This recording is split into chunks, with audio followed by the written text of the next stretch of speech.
Ang mga diskurso ni Kristo ng mga huling araw.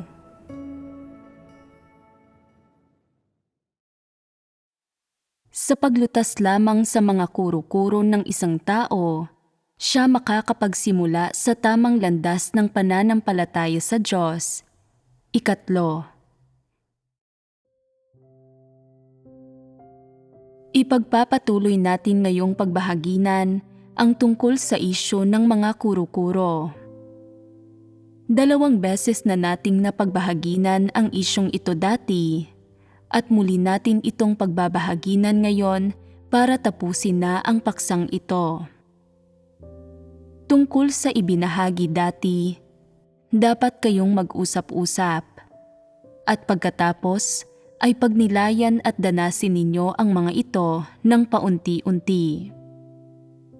Hindi lubusang mauunawaan ang mga paksang ito ng 1 o 2 araw lang. Unti-unti lamang mauunawaan ang mga ito sa pamamagitan ng pagdanas at pagdama sa mga ito sa buhay. Ang maibibigay ninyo ngayon na batay lamang sa inyong memorya ay ang nakabisado lang ninyo. Kinakailangan sa pagkain at pag-inom ng mga salita ng Diyos ang karanasan. Magkakaroon lang ng tunay na pagkaunawa at pagpapahalaga ang isang tao pagkatapos niyang dumanas ng karanasan sa totoong buhay ng ilang panahon. Ang mga kuro-kuro ng mga tao ay pangunahing binubuo ng kanilang mga kuro-kuro tungkol sa Diyos at sa kanyang gawain.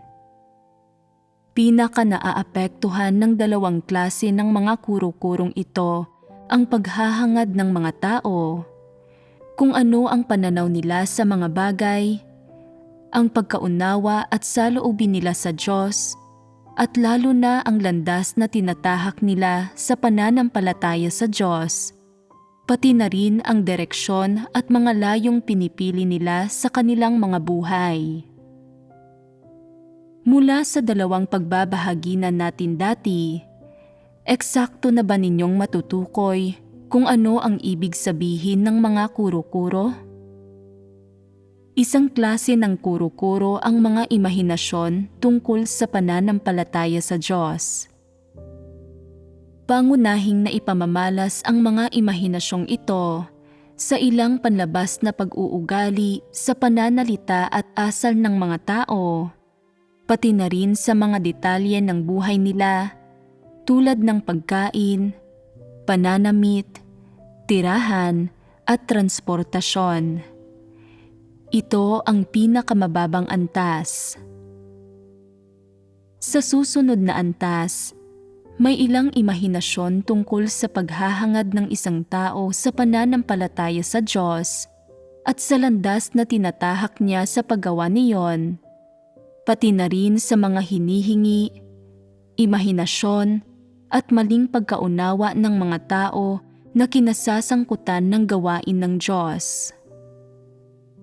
Ano ang kasama sa mga maling pagkaunawang ito? Bakit tinatawag na maling pagkaunawa ang mga ito? Kapag sinabi nating maling pagkaunawa, siguradong hindi ito isang wastong kaisipan.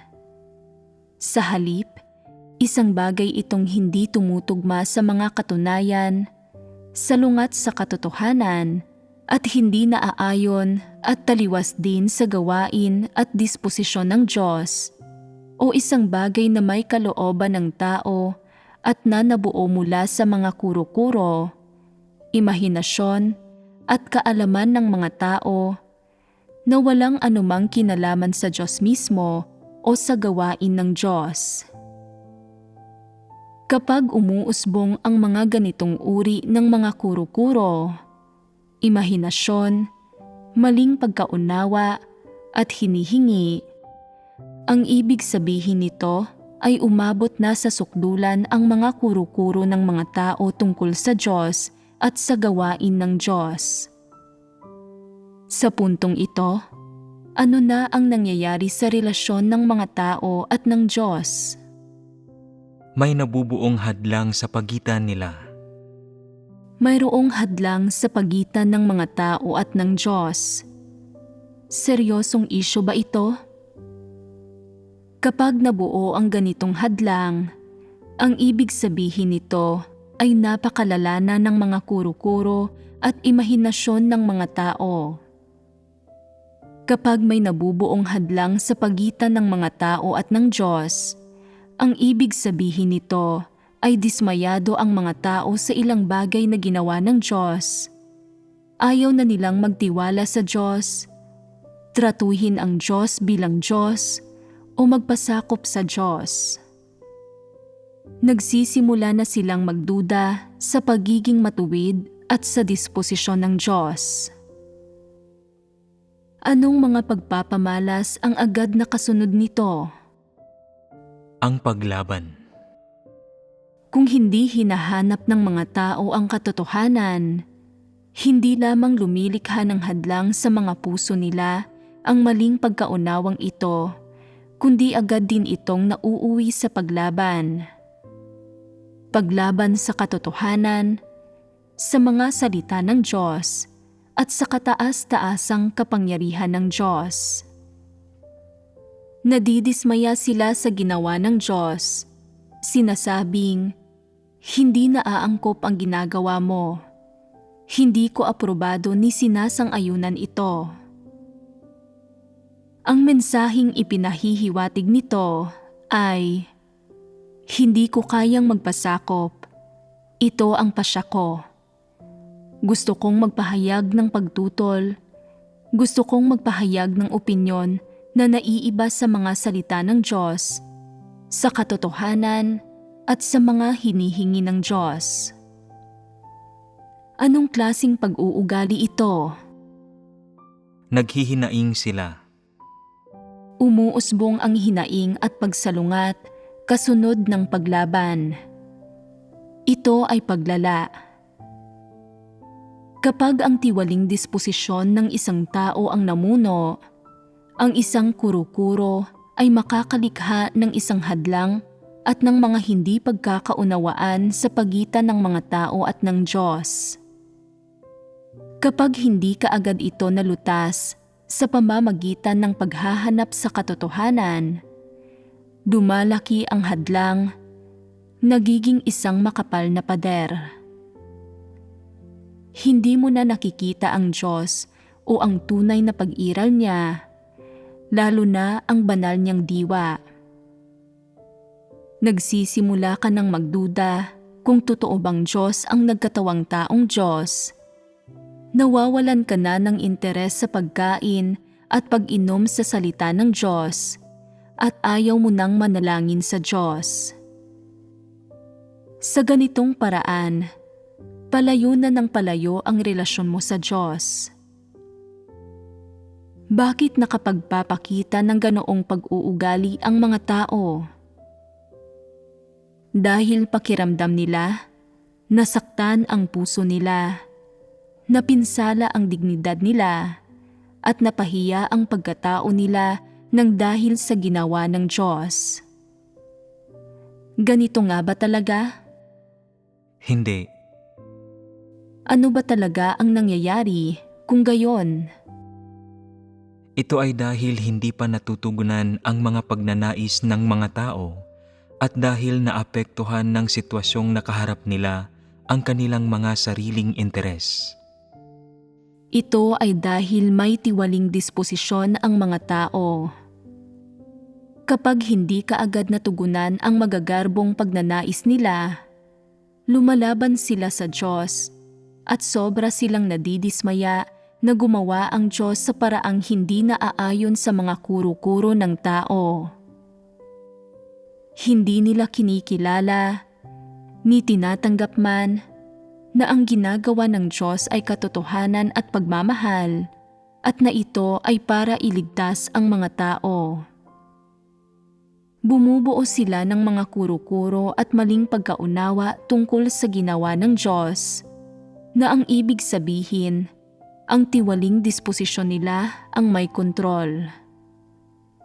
Pagkatapos umusbong ng mga hadlang na ito, Ano ang mga pagpapamalas ng lahat ng klase ng tiwaling disposisyon na ipinapakita ng mga tao kapag namumuhay sila ng ayon sa mga kuro-kuro? Hindi sila naghahanap, naghihintay, o nagpapasakop, lalo nang hindi sila natatakot sa Diyos o nagsisisi. Nagsisiyasat at nanghuhusga muna sila. Pagkatapos ay kumokondena sila at panghuli ay lumalaban na. Hindi ba't ang mga pag-uugaling ito ang mismong kabaligtaran ng mga positibong pagpapamalas tulad ng paghahanap, paghihintay, pagpapasakop, pagtanggap, at pagsisisi? Oo. Kung gayon, ang mga pag-uugaling ito ay mga kabaligtarang lahat. Pagpapakita ang mga iyon ng isang tiwaling disposisyon. Ang kanilang tiwaling disposisyon ang kumukontrol sa kanilang mga aksyon at naiisip, pati na rin sa kanilang saloobin, mga layunin, at mga pananaw pagdating sa paghusga sa mga tao, pangyayari, at bagay. Kapag nagsisiyasat, nagsusuri, nanghuhusga, kumokondena, at lumalaban ang mga tao, ano ang susunod nilang magiging hakbang? Kasunod nga ay pagsalungat. Ano ang ilang pagpapamalas ng pagsalungat? Ang pagiging negatibo, ang pagbitaw ng tao sa kanyang mga tungkulin. Isa nga ang pagiging negatibo. Negatibo nilang pinababayaan ang gawain at binibitawan nila ang kanilang mga tungkulin. Ano pa? Ang pagpapalaganap ng mga kuro-kuro. Ang paghusga. Ang mga paghusga, ang pagpapalaganap ng mga kuro-kuro, ang lahat ng ito ay ilang pagpapamalas ng pagtutol at pagsalungat sa Diyos. Ano pa? Maaari nilang ipagkanulo ang Diyos at ipagkanulo ang tunay na daan. Iyan ang pinakaseryoso sa lahat. Kapag umabot na sa puntong ito ang isang tao, ganap nang lumalabas ang maladyablong kalikasan niya, na lubusang itinatatwa at ipinagkakanulo ang Diyos, at maaari niyang talikdan ang Diyos anumang sandali. Sa ngayon, ano ang iba't ibang pagpapamalas ng mga pag-uugaling tumututol at sumasalungat sa Diyos? Ang pagpapabaya sa gawain sa isang negatibong paraan, ang pagsuko ng isang tao sa kanyang mga tungkulin. Ang paghusga sa Diyos. Ang paghusga sa Diyos at sa kanyang gawain. Pagkatapos ay ang pagpapalaganap ng mga kuro-kuro at sa huli, ang pagkakanulo sa Diyos. Tingnan natin ng mas detalyado.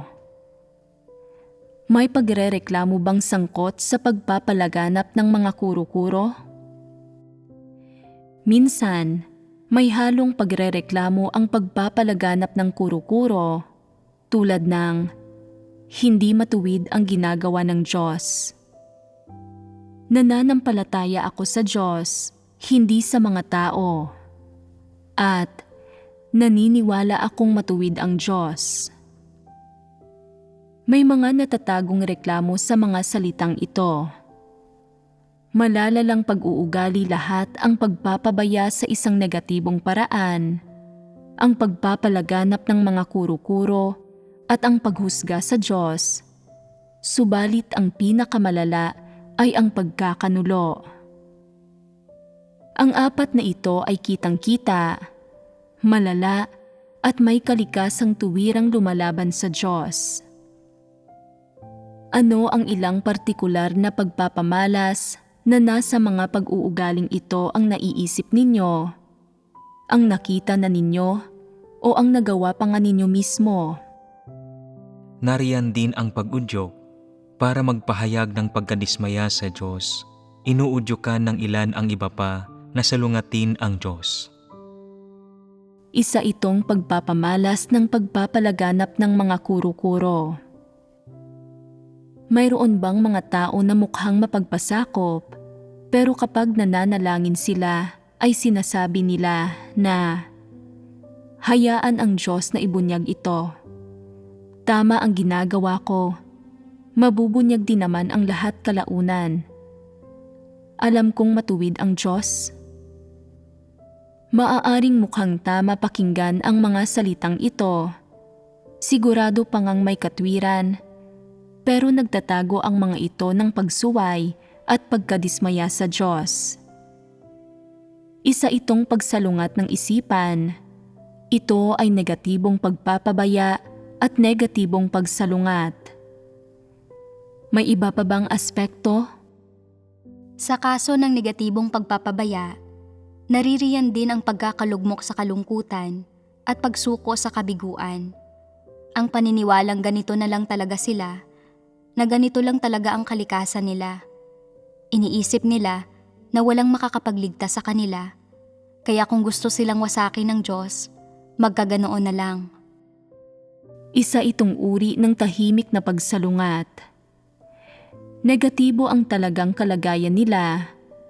Iniisip nilang hindi mauunawaan ang mga aksyon ng Diyos at hindi talaga maaarok ng mga tao ang mga iyon.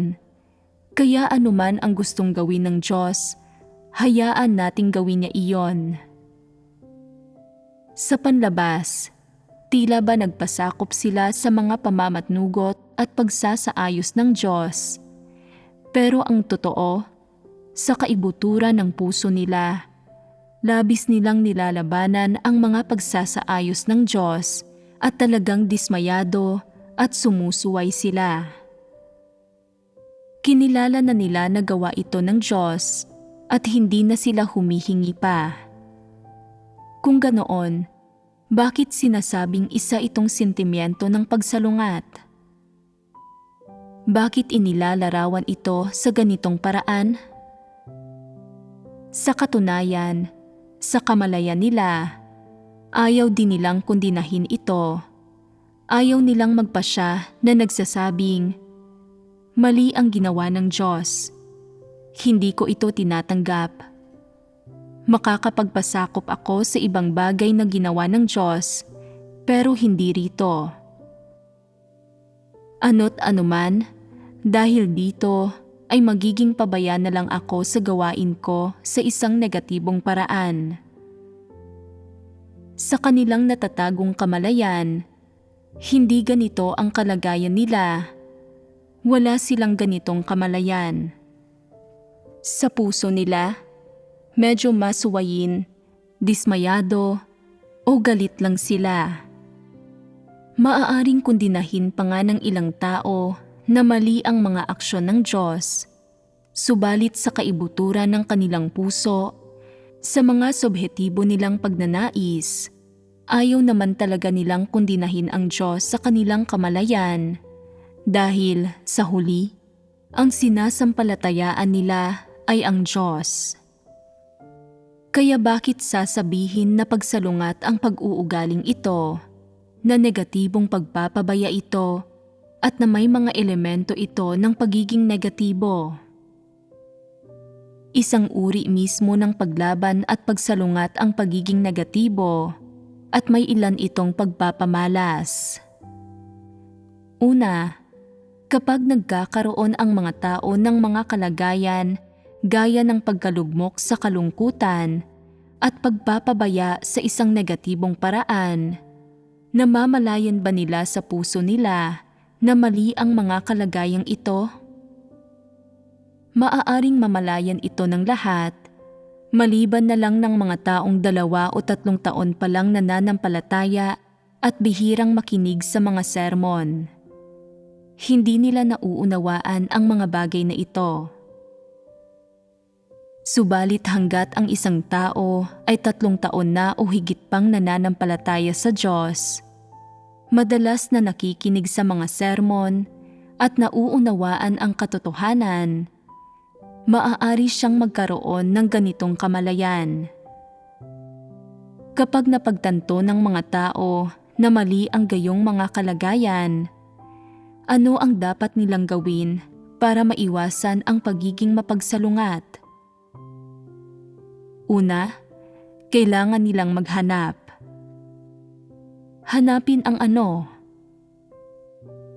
Hanapin kung bakit pinatnugot ng Diyos ang mga bagay-bagay ng ganito, kung bakit nangyari sa kanila ang gayong mga sitwasyon, kung ano ang mga layunin ng Diyos, at kung ano ang dapat nilang gawin.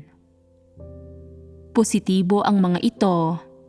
Ang mga pagpapamalas na ito ang dapat taglay ng mga tao. Ano pa? Ang tumanggap, magpasakop, at bumitaw sa sariling mga ideya. Madali bang bumitaw sa sarili mong mga ideya? Hindi. Kung akala mo ay tama ka, hindi mo mabibitawan ang mga iyon.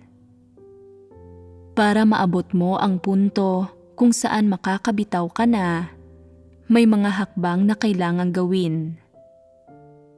Anong mga pagsasagawa ang pinakaangkop at akma para dito? Ang pananalangin. Kung binubuo lamang ng ilang hungkag na pangungusap ang iyong panalangin at ginagawa mo lang ito ng pabasta-basta, hindi malulutas ang problema. Nagdarasal ka na, "O Diyos, gusto kong magpasakop. Pakiusap, isaayos at patnugutan mo ang mga sitwasyon ko para makapagpasakop ako. Kung hindi pa rin ako makapagpasakop, ituwid mo ako." Mababago ba ng pagbigkas mo ng ilang walang lamang pangungusap gaya nito ang maling kalagayan mo? Hindi nito mababago iyon kahit kaunti. Kailangan mo ng pamamaraan ng pagsasagawa para magdulot ng pagbabago. Kung gayon, paano ka makapagsasagawa para mabago mo ang mga bagay-bagay? Dapat aktibong hanapin ng isang tao ang mga layunin ng Diyos. Aminin niya sa sarili niya na tama ang Diyos at mali siya, at magawa niyang tanggihan ang sarili niya. Ito ang dalawang pamamaraan ng pagsasagawa. Ang aktibong paghahanap sa mga layunin ng Diyos at ang pag-amin sa sarili na tama ang Diyos at mali siya. Parehong maganda ang mga pamamaraang ito. Parehong nagsasabi ang mga ito ng mga wastong bagay, pero isa ang napakapraktikal. Alin dito ang praktikal? Alin ang walang lamang pananalita? Ang aktibong paghahanap sa mga layunin ng Diyos ang praktikal. Kadalasan, hindi direktang sasabihin sa iyo ng Diyos ang mga layunin niya. Bukod pa rito, hindi siya biglang magbibigay ng pagkaunawa sa iyo. Hindi ka rin niya aakayin na makain at mainom mo ang mismong nauugnay na mga salita ng Diyos na dapat mong maunawaan. Masyadong hindi makatotohanan para sa mga tao ang mga pamamaraang ito. Kung gayon, maaari bang maging epektibo sa inyo ang paraang ito ng aktibong paghahanap sa mga layunin ng Diyos? Ang epektibong pamamaraan ang pinakamagandang pamamaraan. Ito ang pinakamakatotohanan at pinakapraktikal na pamamaraan. Ang hindi epektibong pamamaraan, kahit gaano pa ito kagandang pakinggan, ay teoretikal at hanggang salita lamang at wala itong nagiging resulta. Kaya alin dito ang praktikal? Ang pangalawa, ang pag-amin na ang Diyos ang katotohanan at na mali ka. Tama, ang aminin mo ang iyong mga pagkakamali. Ito ay pagkakaroon ng katwiran. Sinasabi ng ilang tao na hindi nila napagtatanto na mali sila. Kung ganito, dapat ay maging makatwiran ka at magawa mong bitiwan at tanggihan ang iyong sarili. Sinasabi ng ilang tao, iniisip ko dati na tama ako at ganoon pa rin naman ang iniisip ko ngayon. Bukod dito, aprobado at sinasang-ayunan ako ng maraming tao at wala akong nadaramang kahit anong pagsaway sa puso ko. Saka, tama naman ang layunin ko, kaya paano ako magiging mali? Maraming dahilan ang pumipigil sa iyong bitawan at tanggihan ang iyong sarili. Ano ang dapat mong gawin kung ganoon?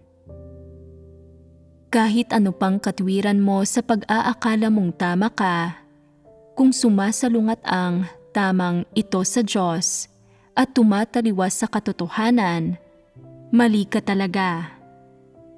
Kahit gaano pa ka mapagpasakop ang saloobin mo, kahit gaano ka pa nananalangin sa puso mo sa Diyos, o kahit na binibigkas mo pa ang pag-amin mo na mali ka, pero sa kaibuturan mo naman ay nakikipaglaban ka pa rin sa Diyos at namumuhay ka sa kalagayan ng pagiging negatibo, pagsalungat pa rin sa Diyos ang diwa nito.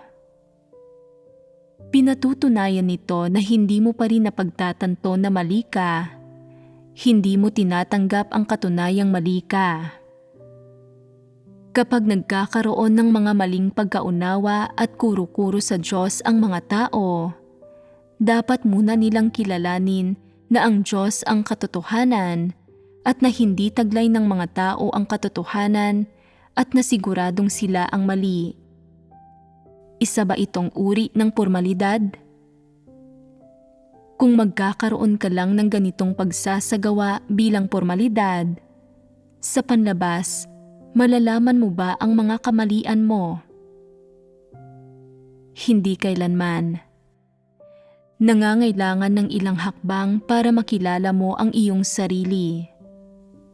Una, dapat mong tukuyin kung ang mga aksyon mo ba ay naaayon sa katotohanan at sa mga prinsipyo.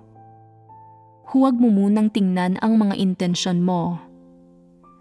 May mga pagkakataong tama ang mga intensyon mo, pero mali ang mga prinsipyong isinasagawa mo. Madalas bang nangyayari ang ganitong uri ng sitwasyon? Bakit ko sinasabing mali ang mga prinsipyo ng pagsasagawa mo? Maaaring naghanap ka, subalit marahil ay wala kang anumang pagkaunawa sa kung ano ba ang mga prinsipyo. Marahil ay hindi ka talaga naghanap at ibinatay mo lamang ang mga aksyon mo sa mabubuting layunin at kasigasigan mo at sa iyong mga imahinasyon at karanasan at bilang resulta ay nagkamali ka.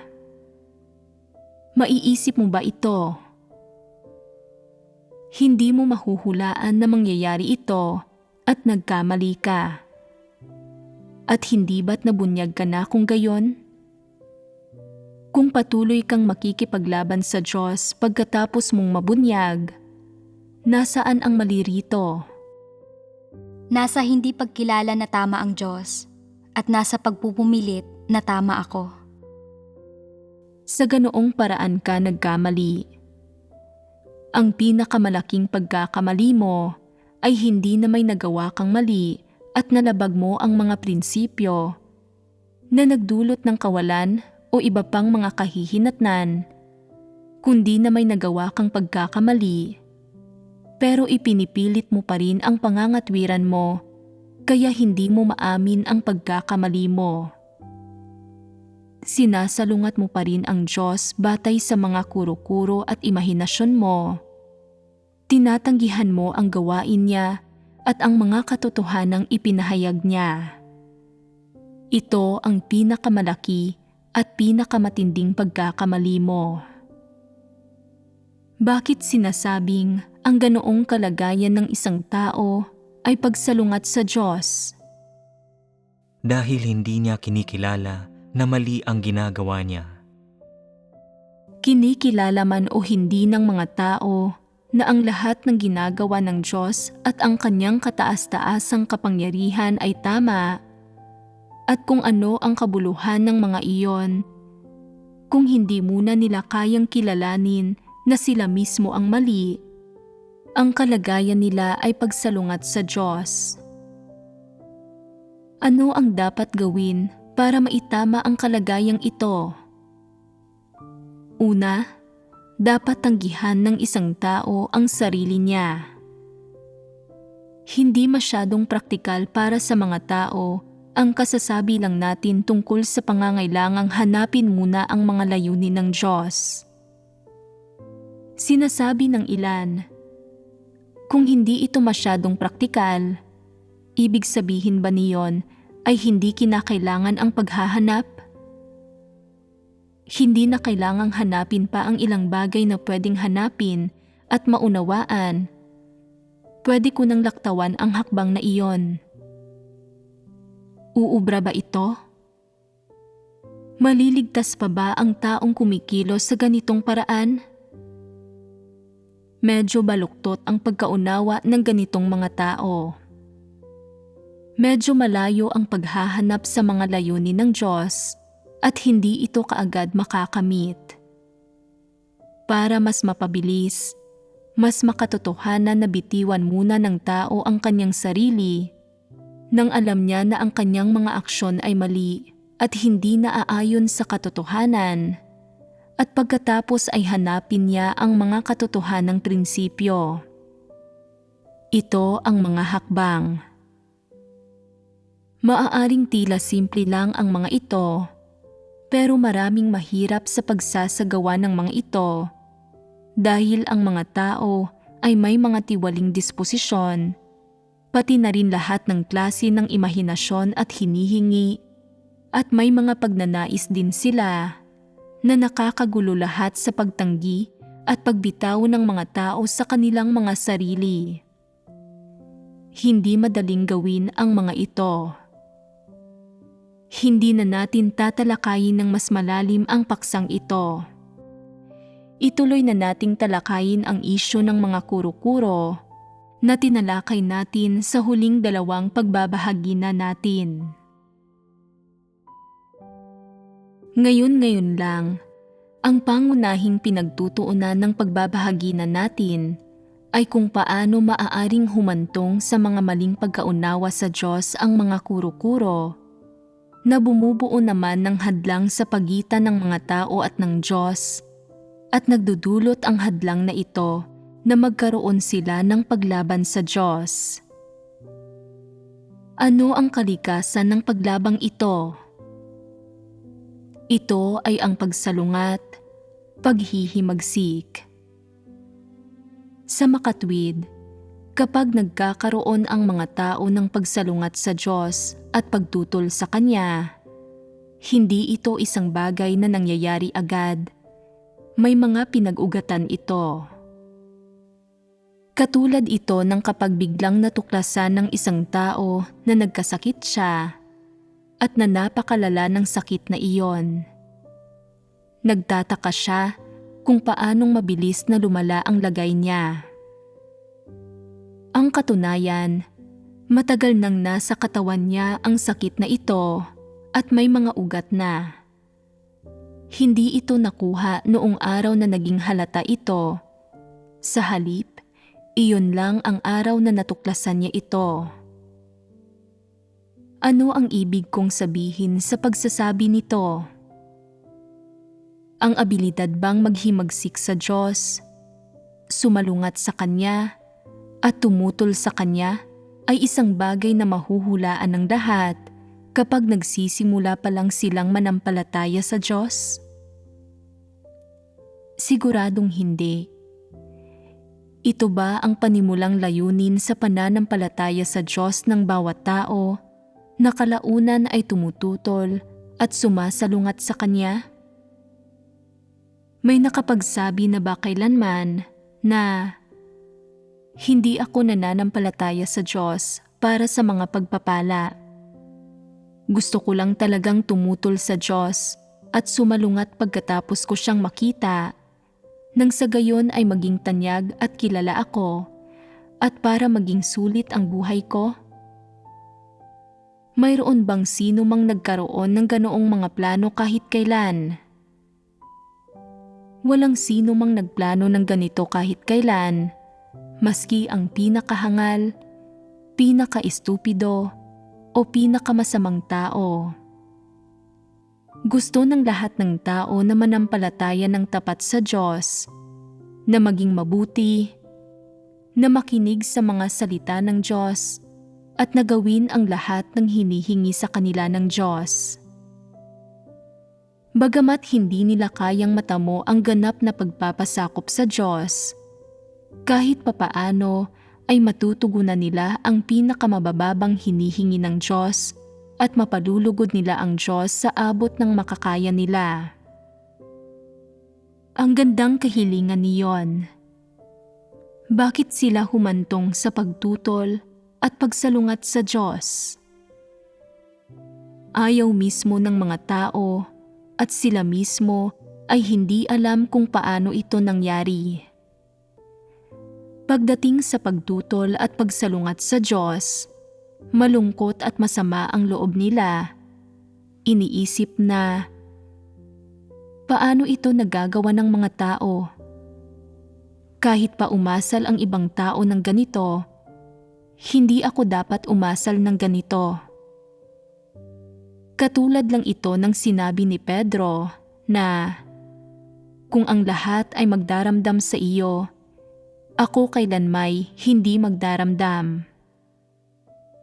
Mula sa puso ang mga salitang sinabi ni Pedro, subalit hindi kayang tuparin ng pag-uugali niya ang mga kahilingan at hangarin niya. Ang kahinaan ng tao ay isang bagay na hindi inaasahan ng mga tao mismo. Kapag talagang nangyari sa kanila ang isang sitwasyon, nalalantad ang katiwalian nila. Kayang kontrolin at diktahan ng kaligtasang diwa at ng tiwaling disposisyon ng isang tao ang kanyang pag-iisip at pag-uugali. Maaaring umusbong ang iba't ibang kuro-kuro dahil sa tiwaling disposisyon, pati na rin ang iba't ibang pagnanais at hinihingi na humahantong sa lahat ng uri ng mapaghimagsik na pag-uugali. Direkta nitong naaapektuhan ang relasyon ng isang tao sa Diyos at direkta nitong naiimpluwensyahan ang kanyang buhay pagpasok at pagbabago ng disposisyon. Hindi ito ang mga layunin ng mga tao nang magsimula silang manampalataya sa Diyos, ni ang handa at inaasam na gawin ng mga tao sa puso nila. Ang mga kahihinatnang ito ay dahil sa mga kuro-kuro ng mga tao tungkol sa Diyos. Kapag hindi nalutas ang mga kuro-kurong ito, maaaring maging problema lahat ang inaasahan, kapalaran, at destinasyon ng isang tao. Para malutas ang mga maling pagkaunawa ng isang tao sa Diyos, kailangan niyang lutasin ang kanyang mga kuro-kuro sa Diyos at sa gawain, diwa, at disposisyon ng Diyos. Para malutas ang mga kuro-kurong ito, dapat munang maunawaan, malaman, at makilala ng isang tao ang mga ito. Kaya ano ba mismo ang mga kuro-kurong ito? Ibinabalik tayo nito sa pangunahing paksa.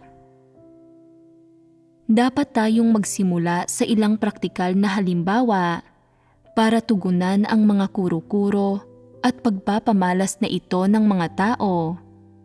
Nagagawing malinaw ang mga layunin ng Diyos sa mga sitwasyong ito, na magbibigay daan na makita ng mga tao sa kaibuturan ng puso ng Diyos kung ano ang disposisyon at diwa niya at kung paano niya pinakikitunguhan ang mga tao, pati na rin kung ano ang iniisip ng mga tao sa kung paano dapat sila pakitunguhan ng Diyos at na magbibigay daan na matukoy, mabigyang linaw at maihambing nila ang dalawang huling perspektibang ito na maaaring magdulot ng pagkaunawa at pagtanggap sa paraan na pinakikitunguhan at pinamumunuan ng Diyos ang mga tao, at ng pagkaunawa at pagtanggap sa diwa at disposisyon ng Diyos.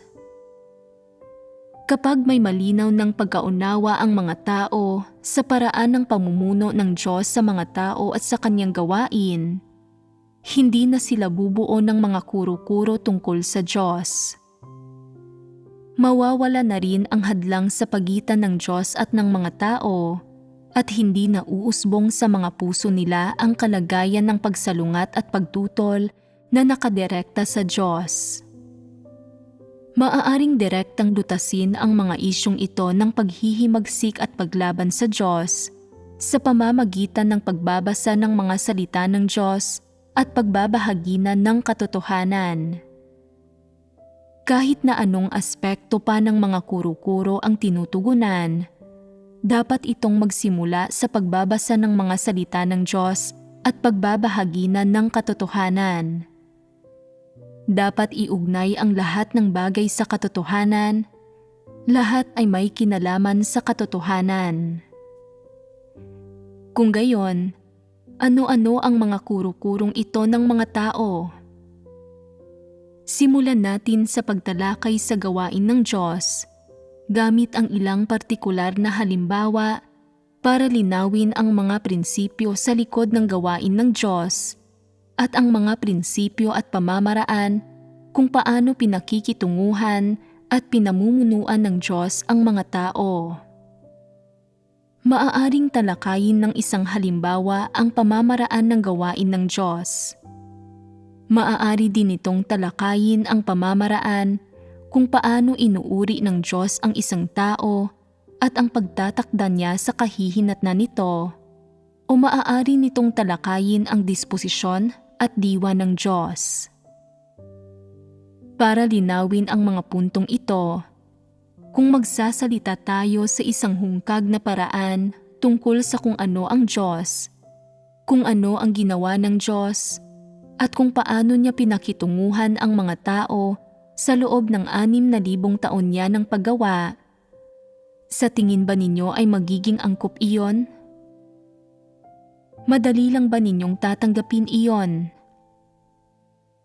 O kung pinag-usapan natin, halimbawa, ang tungkol sa kung paano gumagawa ang Diyos sa loob ng 6,000 taon at sa ikalawang yugto ng kanyang gawain ay gumawa siya sa Judea, at tinalakay natin kung paano pinakitunguhan ng Diyos ang mga Hudyo noon at kung paano natin makikita ang disposisyon ng Diyos mula rito.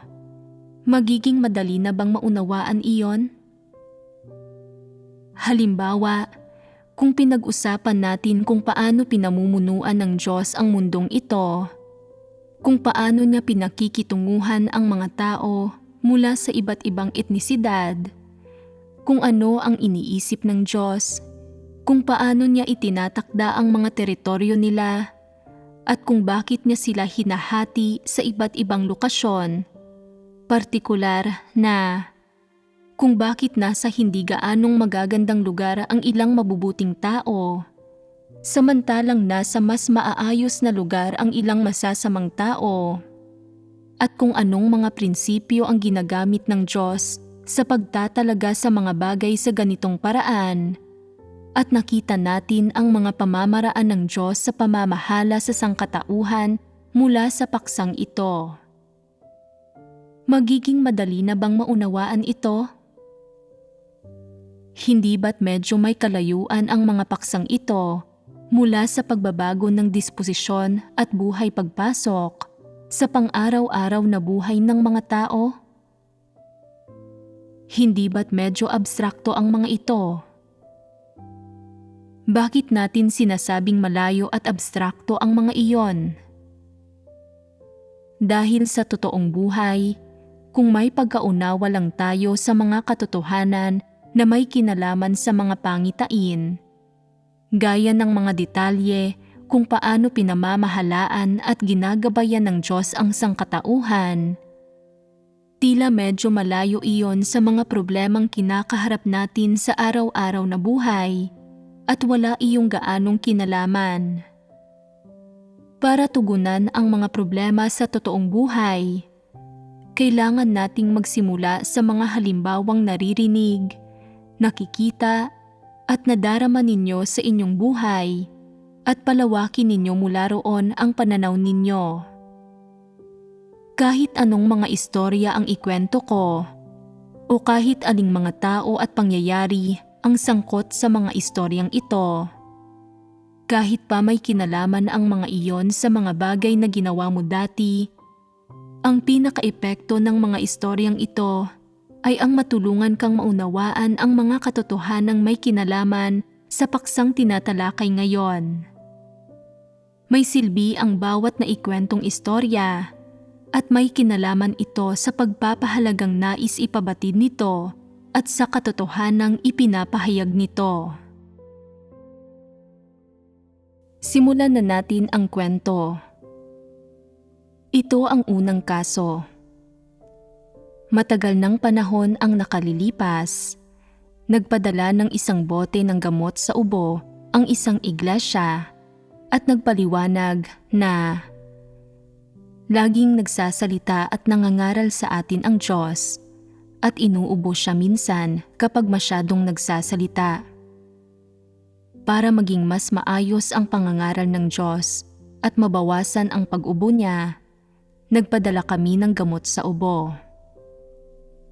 Noong dumating na ang bote, nakita ito ng isang lalaki at sinabi niya, "Sinasabing gamot ito sa ubo, pero sino ang nakakaalam kung ano talaga ang ginagamot nito?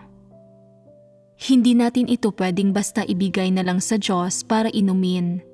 Baka makasama pa ito. Gamot ito. Lahat ng gamot ay may kaunting lason. Baka may masasamang epekto ito kapag ininom." Inisip ng mga nakarinig sa kanya na nagmamalasakit lang siya. Sige, huwag na natin itong ibigay sa Diyos. Noong panahong iyon, hindi ko kailangan iyon. Kaya inisip kong itabi muna ito para sa susunod at ganoon na nga lang ang nangyari. Pero doon na ba nagtatapos ang kwento?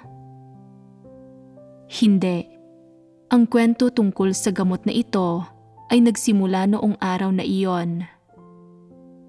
Isang araw, may nakatuklas na iniinom ng mismong lalaking ito ang gamot sa ubo at nang matuklasan iyon, kalahati na lang ang natitira. Madali nang hulaan kung ano ang sumunod na nangyari. Inubos ito ng taong iyon. Iyon na ang kwento. Pag-isipan ninyo kung ano ang kinalaman nito sa mga kuro-kurong tinatalakay natin ngayon. Una sa lahat, sabihin ninyo sa akin, nagulat ba kayo sa kwento? Napukaw ba kayo? Oo. Anong mga naiisip ninyo nang marinig ninyo ito? Anong pumukaw sa inyo? Sa pangkalahatan, iisipin ng mga napukaw na, naku po, inihandog ito sa Diyos. Paano ito nagawang inumin ng isang tao? Iyon ang unang pumukaw sa kanila. Ang ikalawang bagay ay, ininom niya ito ng ininom. Hindi ako makapaniwalang inubos niya iyong lahat. Bukod sa pagkakapukaw, ano pa ang naiisip ninyo? Tungkol sa ginawa ng taong ito, ang lahat ng inugali niya, ibig sabihin, sa bawat pangyayari sa buong kwentong ito, isinasaalang-alang ba ninyo kung ano ang magiging reaksyon ng Diyos? Ano ang gagawin ng Diyos? Ano ang dapat gawin ng Diyos? Paano dapat tratuhin ng Diyos ang gayong tao? At hindi ba't dito nagsisimulang umusbong ang mga kuro-kuro ng tao? Isantabi muna natin ang nilalaman ng kung ano ang pumukaw sa inyo at pag-usapan natin kung may pakinabang ba mismo ang karanasang ito ng pagkapukaw. Sa pagkapukaw, nakadarama lang ng pagkabalisa sa kanilang konsensya ang mga tao, pero hindi sila makapagsalita ng malinaw tungkol dito. Kasunod nito, maaaring may umusbong na pagkondena at paninising nakadirekta sa taong nasa kwentong ito na nag-uugat sa mga etika, moralidad, mga teolohikal na teorya o mga salita at doktrina. Subalit hindi katotohanan ang mga bagay na ito. Kung gusto nating marating ang katotohanan, ang mga nabuong kuro-kuro ng tao tungkol sa pangyayari mismo o sa mga kahilingan tungkol sa kung ano ang dapat gawin ng Diyos, ang mga isyong ito ang kailangang lutasin. Sa kwentong ito, napakahalaga ng mga kuro-kuro at kaisipan ng mga tao tungkol sa kung ano ang dapat gawin ng Diyos sa gayong sitwasyon. Huwag ka lang tumuon sa iyong emosyonal na reaksyon. Hindi malulutas ng pagkainis mo ang iyong pagiging mapaghimagsik. Kung isang araw ay may masumpungan kang isang bagay sa mga handog sa Diyos na gustong-gusto o kailangan mo, at talagang natutukso ka, maaaring kunin mo rin iyon. Hindi ka maiinis sa ganoong sitwasyon kahit kaunti. Dahil lamang sa konsensya mo, kung kaya't nainis ka ngayon, resulta lang ito ng pamantayan ng moralidad ng pagkatao. Hindi iyon dahil sa katotohanan. Kapag kaya mong lutasin ang mga kuro-kurong umuusbong sa sitwasyong ito, mauunawaan mo ang katotohanan sa sitwasyong ito. Malulutas mo ang anumang kuro-kuro at maling pagkakaunawa mo sa Diyos sa gayong mga bagay. At sa ganitong klasing mga sitwasyon, mauunawaan mo ang katotohanan at may makakamit ka. Kaya ngayon, isipin mo kung anong klase ng mga kuro-kuro ang maaaring mabuo ng mga tao sa sitwasyong ito. Alin sa mga kuro-kurong ito ang maaaring magsanhi sa iyo na maling maunawaan ang Diyos, na makabuo ng hadlang sa pagitan mo at ng Diyos, o nasalungatin mo pa nga siya? Ito dapat ang pinagbabahaginan natin.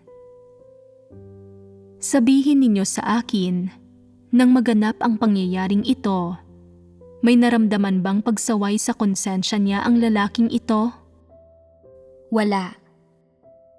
Paano mo masasabing wala siyang naramdamang pagsaway? Inubos niya ang gamot sa ubo. Madali lang ito analisahin, hindi ba? Mula sa unang pag-inom hanggang sa huli, hindi siya nagpakita ng pagpipigil at hindi siya huminto. Kung tumikim lang siya at tumigil na, maituturing iyon na pagsaway sa sarili. Dahil huminto siya, pinigilan niya ang sarili niya at hindi na siya nagpatuloy pa.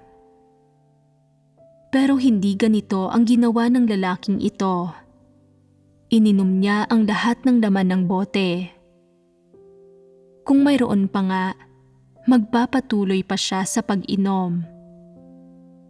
Ipinakikita nito na wala siyang naramdamang pagsaway sa konsensya niya. Ito ay pagtingin dito sa perspektiba ng tao.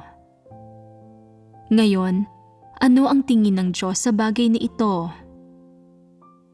Ito ang dapat ninyong maunawaan.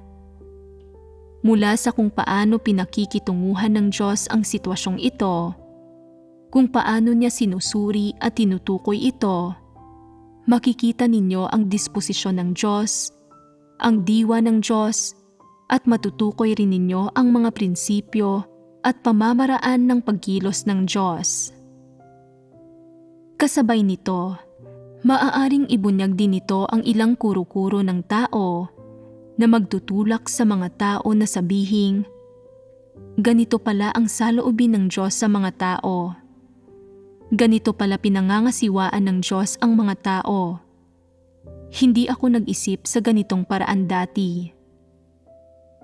Ang katunayang hindi ka nag-isip sa ganitong paraan dati ay nagbubunyag sa hadlang sa pagitan mo at ng Diyos at na maaari kang magkaroon ng mga maling pagkaunawa sa Diyos at na mayroon kang mga kuro-kuro sa kung paano gumawa at kumilos ang Diyos patungkol dito. Ano ang ginawa ng Diyos nang maharap siya sa sitwasyong ito?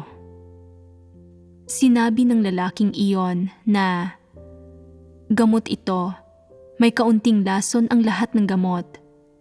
Hindi natin pwedeng hayaan ang Diyos na inumin ito, baka may masasamang epekto ito."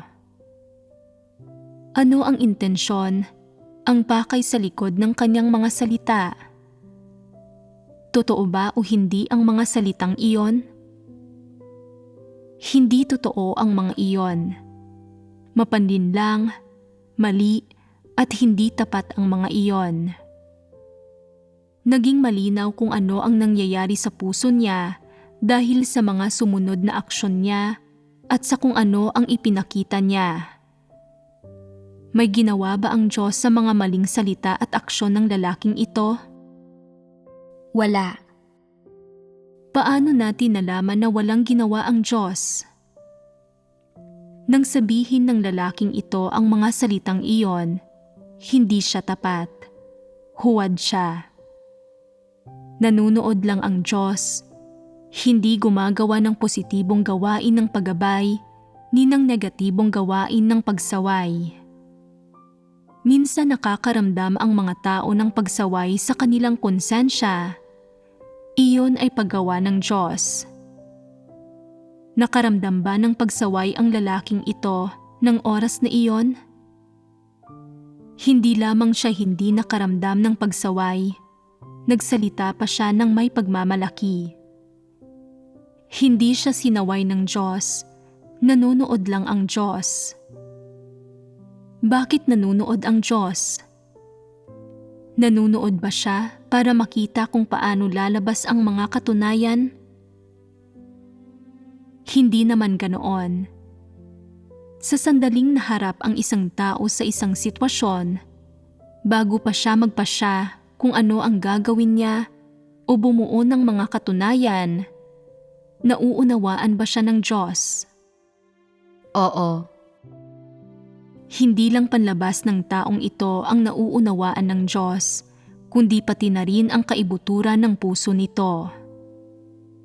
Kung ang puso ba nito ay mabuti o masama, tunay o huwad, kung ano ba ang tunay nitong saloobin sa Diyos, kung nasa puso ba nito ang Diyos, kung may tunay ba itong pananalig, alam na ng Diyos ang mga ito, may matibay siyang ebidensya at lagi siyang nagmamasid. Ano ang ginawa ng Diyos matapos itong sabihin ng lalaki? Una, hindi siya sinaway ng Diyos. Ikalawa, hindi siya binigyang liwanag ng Diyos o ipinaalam sa kanya na isa itong handog, na hindi ito dapat hawakan ng walang ingat ng mga tao. Kailangan bang tuwirang sabihan ng Diyos ang mga tao para malaman nila ito? Dapat ay may ganito ng kamalayan sa normal na pagkatao.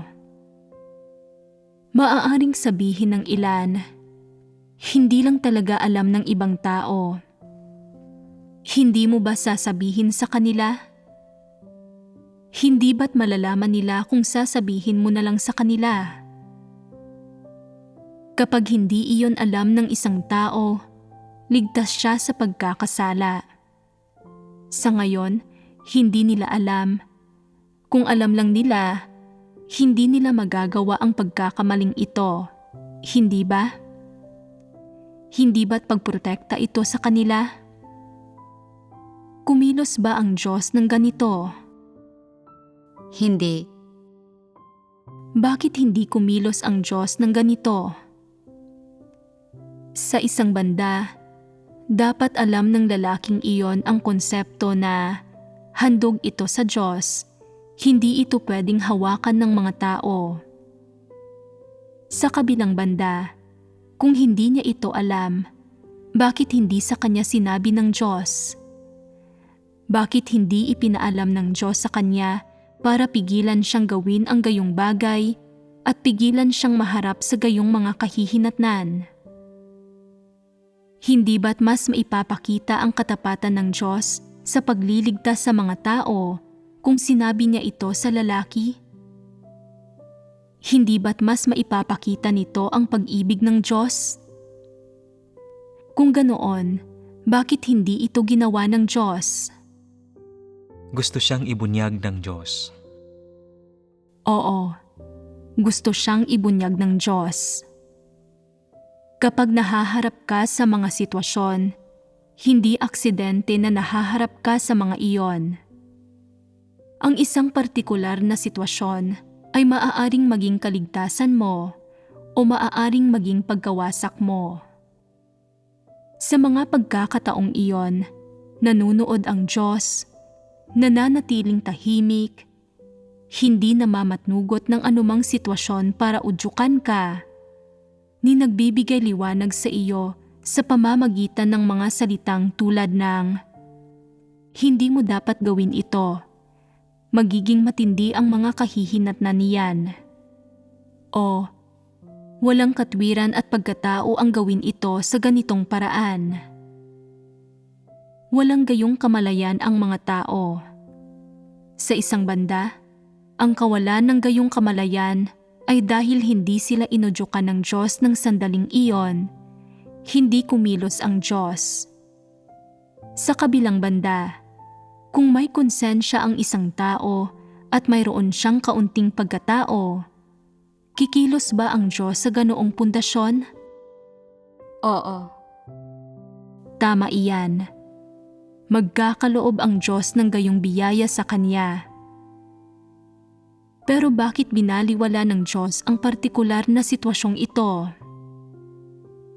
Ang isang dahilan ay dahil walang konsensya at katwiran, walang dignidad, walang integridad, at walang normal na pagkatao ang lalaking ito. Hindi niya hinangad ang mga ito. Wala ang Diyos sa puso niya at hindi siya tunay na mananampalataya sa Diyos. Kaya, ginusto ng Diyos na ibunyag siya sa pamamagitan ng sitwasyong ito. Minsan, ang pagbubunyag ng Diyos sa isang tao ay isang uri ng pagliligtas, at minsan naman ay hindi. Sinasadya ng Diyos na kumilos ng ganito. Kung isang tao kang may konsensya at katwiran, nagiging isang pagsubok at uri ng pagliligtas ang pagbubunyag sa iyo ng Diyos. Subalit kung wala kang konsensya at katwiran, ang pagbubunyag sa iyo ng Diyos ay mangangahulugan ng pagkatiwalag at pagkawasak. Kaya, kung titingnan ito ngayon, ano ang ibig sabihin ng pagbubunyag ng Diyos sa lalaking ito? Ang ibig sabihin nito ay pagkatiwalag. Hindi ito pagpapala, kundi sumpa. Sinasabi ng ilang tao, nakagawa siya ng napakalaking pagkakamali at kahiya-hiya talaga iyon. Mula noong palihim niyang ininom ang gamot sa ubo, hindi ba't kaya ng Diyos na magsaayos ng ilang sitwasyon para mapigilan siya, para hindi na siya magkamali, at nang sa gayon ay hindi na siya kailangang itiwalag? Ito ba ang ginawa ng Diyos? Hindi. Paano kumilos ang Diyos? Hinahayaan ng Diyos na mangyari ang mga bagay-bagay. Isa ito sa kanyang mga prinsipyo. Nang buksan ng lalaking ito ang bote ng gamot sa ubo, may pagkakaiba ba sa kalikasan ng una siyang uminom at sa huli? Wala. Bakit walang pagkakaiba? Sadyang ganoong klase siya ng tao sa diwa. Lubusang ibinunyag ng sitwasyong ito ang pagkatao, paghahangad at pananalig niya. Noong kapanahunan ng lumang tipan, ipinagpalit ni Esau ang karapatan niya bilang panganay para sa isang mangkok ng pulang sopas. Hindi niya alam kung ano ang importante at may halaga. Ano ba ang malaking isyu sa karapatan bilang panganay? Kung ipagpapalit ko ito, wala naman itong idudulot na pagbabago. Buhay pa rin naman ako, hindi ba? Ito ang inakala niya sa puso niya. Para bang makatotohanan ang pagharap niya sa problemang ito, subalit ang naiwala niya ay ang pagpapala ng Diyos at matindi ang mga kahihinatnan niyon. Ngayon, sa iglesia ay maraming tao na hindi hinahangad ang katotohanan. Hindi nila siniseryoso ang mga pangako at pagpapala ng Diyos. Hindi ba't pareho ang kalikasan nito at ng pagkawala ng isang tao ng karapatan niya bilang panganay? Hindi ba't mas seryoso pa nga ito? Dahil ang pagliligtas ng Diyos sa mga tao ay minsanang pagkakataon, kapag pinalampas ng isang tao ang pagkakataong ito, tapos na iyon. Mayroon pa ngang isang taong tiniwalag sa huli dahil lang sa isang bote ng gamot sa ubo, isang bagay na pinagpalit niya para sa pagkawasak. Talagang hindi ito maarok. Bagaman, sa totoo lang, wala naman talagang di maaarok dito. Bakit ko sinasabi iyon? Maaaring tila maliit na bagay ang pangyayaring ito. Kung nangyari ang ganito sa mga tao, hindi ito ituturing na malaking bagay. Katulad ng paggawa ng krimen, gaya ng pagnanakaw o pananakit sa iba, ang pinakamagagawa lang sa iyo ay ang parusahan ka pagkatapos mong mamatay, at pagkatapos ay ipanganak kang muli bilang tao sa ilang siklo ng reinkarnasyon. Hindi ito masyadong mahalaga. Pero ang sitwasyon bang sinasabi ko ngayon ay kasing simple lang nito? Bakit natin sinasabing hindi ito simple? Bakit nararapat pag-usapan ang sitwasyong ito?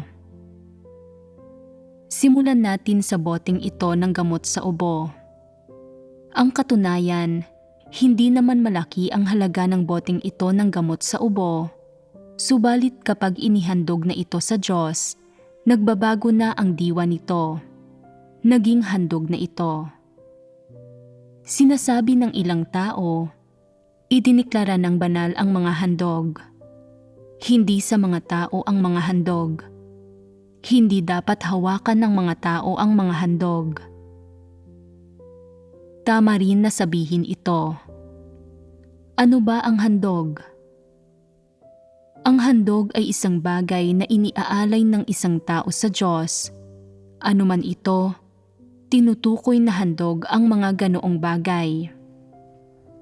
Dahil sa Diyos ang mga iyon, hindi na sa tao ang mga iyon. Anumang ilaan sa Diyos, pera man o materyal na mga bagay, at kung anuman ang halaga nito, ay lubos na pagmamay-ari ng Diyos at wala na sa kamay ng tao, ni hindi rin para gamitin niya. Paano maaaring maunawaan ang mga handog sa Diyos? Pag-aari ng Diyos ang mga iyon, siya lamang ang maaaring mamahala ng mga iyon, at bago makuha ang kanyang pagsang-ayon, walang sino man ang maaaring gumalaw sa mga bagay na iyon o magplano ng gagawin para sa mga iyon. May mga nagsasabi, kung walang ginagamit ang Diyos, bakit hindi tayo pinapayagang gamitin ito?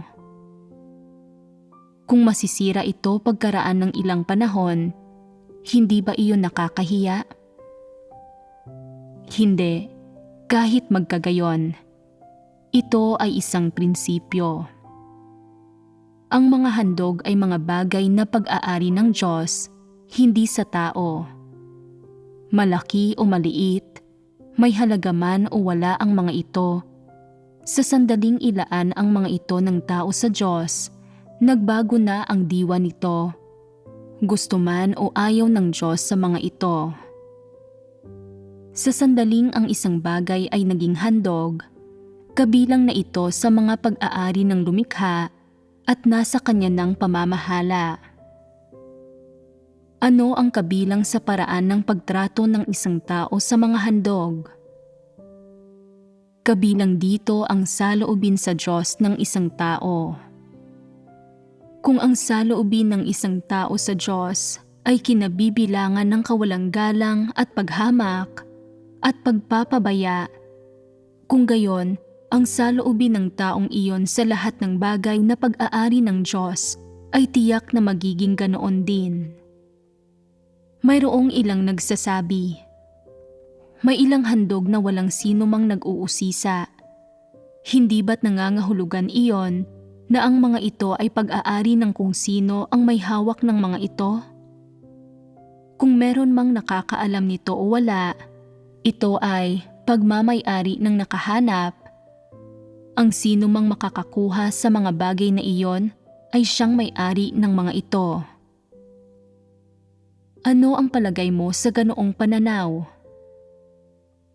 Malinaw na malinaw, ito ay hindi tama. Ano ang saloobin ng Diyos sa mga handog?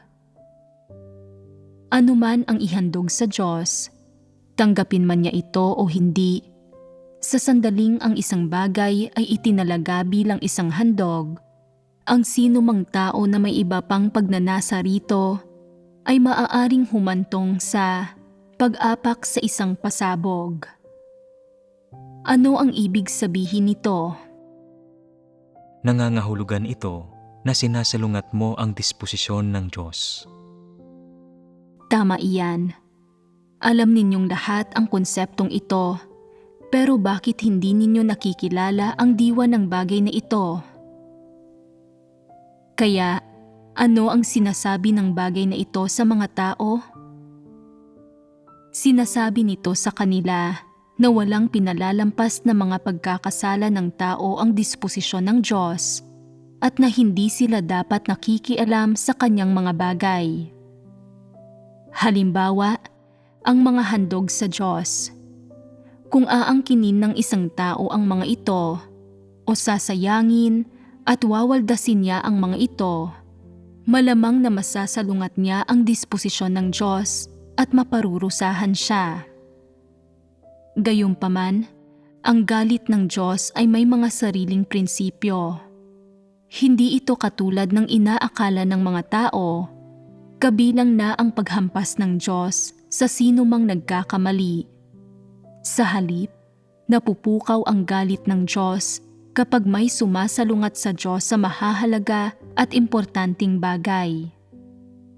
Lalo na pagdating sa pagtrato sa pagkakatawang tao ng Diyos at sa mga handog sa Diyos, dapat magpakita ng pag-iingat at magkaroon ng may takot sa Diyos na puso ang mga tao. Sa ganitong paraan lamang nila matitiyak na hindi nila sasalungatin ang disposisyon ng Diyos. May pananalig ang ilang tao sa kanilang pananampalataya sa Diyos at kaya nilang gugulin ang sarili nila at magbayad ng halaga na ginagampanan ng maayos ang lahat ng aspekto maliban sa isa. Matapos makita ng isang tao ang kasaganaan ng sambahayan ng Diyos at malaman na hindi lamang salapi ang inihahandog ng mga hinirang ng Diyos, kundi pati na rin pagkain, damit at iba't ibang gamot, kasama na ang iba pang mga bagay, iniisip ng gayong tao na maraming inihahandog sa Diyos ang mga hinirang ng Diyos at hindi kayang gamitin lahat iyon ng Diyos ng mag-isa. Bagamat kailangan ang ilan sa mga iyon sa pagpapalaganap ng Ebanghelyo, hindi pa rin magagamit ang lahat ng iyon. Paano dapat pangasiwaan ang mga bagay na iyon? dapat sigurong may bahagi ang mga leader at manggagawa sa ilan sa mga iyon. Nababalisa at nababahala siya sa isyong ito. Nakakaramdam siya ng pasanin sa loob niya at nagsisimula siyang mag-isip-isip na dahil ako na ang namamahala sa mga ito, dapat kong gamitin ang ilan dito. Kung hindi ba't masasayang lang ang lahat ng handog na ito kapag winasak na ang mundo? Makatarungan lang na ipamahagi ang mga iyon sa mga lider at manggagawa. Pantay-pantay ang lahat sa sambahayan ng Diyos dahil ibinigay na namin ang sarili namin sa Diyos. Sa amin rin ang mga bagay na sa Diyos at ang sa amin ay sa Diyos din. Hindi naman malaking issue kung tamasahin ko ang ilang handog sa Diyos. Parte naman ito ng pagpapala ng Diyos. Mabuti pang ang gamitin ko ang ilan dito. Dahil sa ganoong mga kaisipan, natutukso siya. Unti-unting tumitindi ang pagnanais niya at nagsisimula na siyang mag-imbot sa mga handog. Nagsisimula na siyang kumuha ng mga bagay-bagay nang walang pagkaramdam ng pagsaway sa puso niya. Iniisip niyang wala namang makakaalam at inaalon niya ang sarili niya sa pagsasabing, "Ginugol ko na ang sarili ko para sa Diyos." Hindi naman malaking bagay kapag tinamasa ko ang ilang handog. Kahit pa malaman ng Diyos, patatawarin niya ako. Basta tatamasahin ko ang ilan ngayon. Bilang resulta, sisimulan na niyang nakawin ang mga handog na sumasalungat sa disposisyon ng Diyos. Sa panlabas, nakakaisip siya ng maraming palusot para sa kanyang sarili tulad ng masisira lang ang mga ito pagtagal-tagal kapag hindi ito nakain. Hindi naman magagamit ng Diyos ang lahat ng ito at kung ipamamahagi ng pantay-pantay ang mga ito, napakaraming tao at hindi sapat para mabigyan ang lahat. Bakit hindi na lang ako ang mamahala? Bukod pa roon, paano kung hindi magagastos ang lahat ng perang ito bago magwakas ang mundo? Dapat kumuha ng bahagi ang bawat isa na nagpapakita rin ng pag-ibig at biyaya ng Diyos. Kahit na hindi ito sinabi ng Diyos at walang gayong prinsipyo, bakit hindi tayo maging maagap? Ito ay pagkilos ng ayon sa mga prinsipyo. Marami siyang binubuong dahilan na magagandang pakinggan at pagkatapos ay nagsisimula siyang umaksyon. Subalit kapag nagsimula na siya, nagkakagulo na at pawala na ng pawala ang pagsaway sa puso niya. Maaari pa nga niyang madama na may katwiran naman ito. Iniisip na, kung hindi ito kailangan ng Diyos, dapat kong gamitin ito. Hindi naman totoong problema ito. Dito na nagkakaproblema. Ano sa tingin ninyo? Malaking problema ba ito o hindi? Seryoso ba ito? Oo. Bakit natin sinasabing seryoso ito? Nararapat bang pagbahaginan ang isyong ito? Oo. Bakit ito nararapat pagbahaginan? Kinasasangkutan ito ng disposisyon ng Diyos at may kinalaman din ito sa kalalabasan at destinasyon ng tao. Mahalaga ang isyong ito. Malala ang kalikasan nito. Ngayon, sa anong bagay ko kayo dapat bigyang babala? Huwag na huwag ninyong tanggapin ang ideya ng pagkuha sa mga handog. Sinasabi ng ilang tao, hindi tama iyon. Ang mga inihandog ng mga kapatid ay para sa sambahayan ng Diyos, para sa iglesia. Kaya iyon ay pag-aari ng lahat. Tama ba ang pahayag na ito?